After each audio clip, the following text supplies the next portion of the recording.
Hello, and welcome to Jenna Rereads the Silmarillion introductory episode. Hi, my name is Jenna, and I will be your host for this little series I'm putting together of my first ever complete reread of the Silmarillion. I've reread bits and pieces of it before, but I've not actually reread it in its entirety.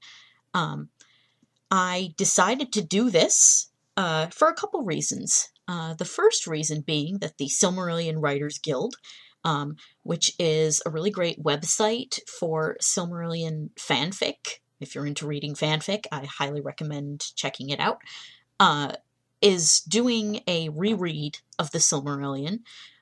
So I thought, hey, maybe I'll participate and do one too. And I just recently finished rereading The Hobbit in preparation for Desolation of Smaug. I had actually meant to reread it before An Unexpected Journey came out, but I never got around to doing it, so I did do it this time. I hadn't read that in something like 12 years, so a refresher was definitely needed, which kind of got me in the mood. Got me in a Middle-earth sort of mood. So I thought, hey, I guess I'll reread the Silmarillion next. The first time I read the Silmarillion, I was 14, and I had read The Lord of the Rings like about a year beforehand when I was 13, and it was definitely not easy to get through, but I was proud of myself for actually managing to get through it. But I think I definitely missed stuff, and I'm hoping that reading it in its entirety, now that I'm older, I will appreciate it more. So anyway, I decided it might be kind of fun to share my thoughts in a kind of lighthearted and hopefully it'll often be humorous way on all the chapters of this book. So anyway, if any of you people who follow me on Tumblr are familiar with my Legend of Korra episode commentaries, yeah, this is going to be kind of similar. Kind of. But, you know, it's going to have a different kind of structure than those. As I just mentioned, it's going to be more lighthearted and humorous. Not all the time. Like, obviously, there's a lot of, pretty dark and tragic things that happen in this book. So, there's definitely going to be serious business moments, too. But, I like to get some humor in there. It's not going to be a super serious business scholarly discussion. If that's what you're looking for, I recommend you check out the Tolkien Professor podcast, which, although it's still, got some humor in there, is definitely an in-depth scholarly look at Tolkien's works in general. And I could highly recommend it. It's a very good podcast. But this is not going to be serious business. I am not a professional Tolkien scholar, and I wouldn't really call myself an expert, but, I think I know this canon pretty well. I feel like I can talk about it without making a complete idiot of myself. So that's what I'm going to do.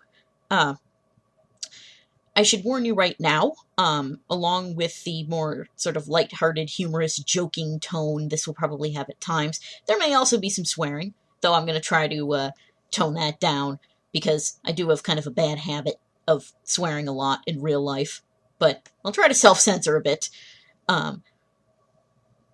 So that's about it for the general format and of what this is going to be like.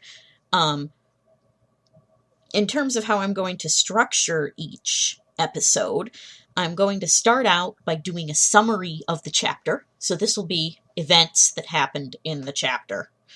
And then I will get into a discussion, sharing my thoughts about the chapter, any interesting things I'd like to point out.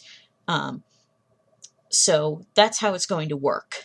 I thought it might be kind of fun to do this in video format, so I could actually share some of my favorite fan art, because there is a lot of Silmarillion fan art out there, and a lot of it is just gorgeous. So I will be sharing that, along with proper credit to the artists, of course, with each of these when they come up. The plan is to have one episode per chapter, but I can think that there's going to be a handful of places where this isn't going to be the case. There are a couple chapters that are very short, like a page or two, so I'll probably group those in with other chapters.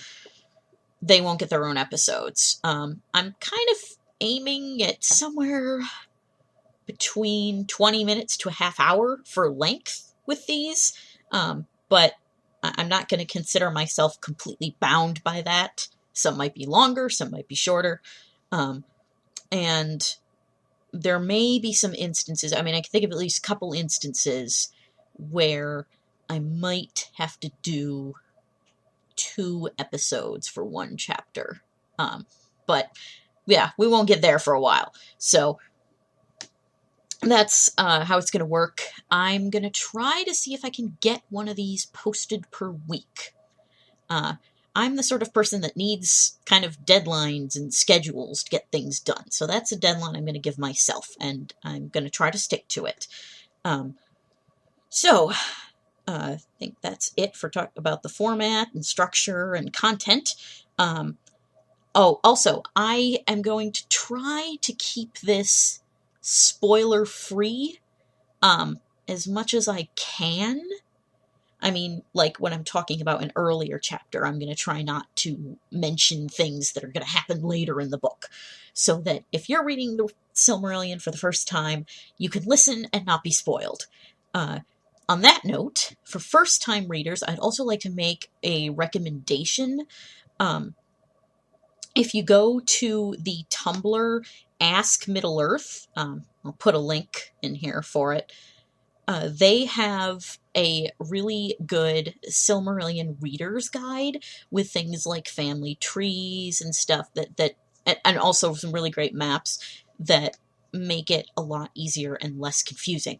Because there are a lot of parts of this book that are confusing, and anything that can make it less confusing is good.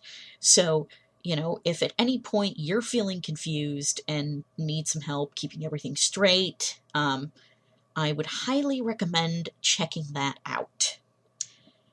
Okay, so now I'm going to do a bit of introduction to the book in general. Some things that I think are kind of helpful or useful to keep in mind. The first thing is the Silmarillion was published posthumously. After Tolkien's death, it was compiled by his son Christopher from all of these really extensive drafts and notes that he had made. Basically, the earliest versions of it date to 1917, like right when he got back from World War I. So he spent a good chunk of his life working on this.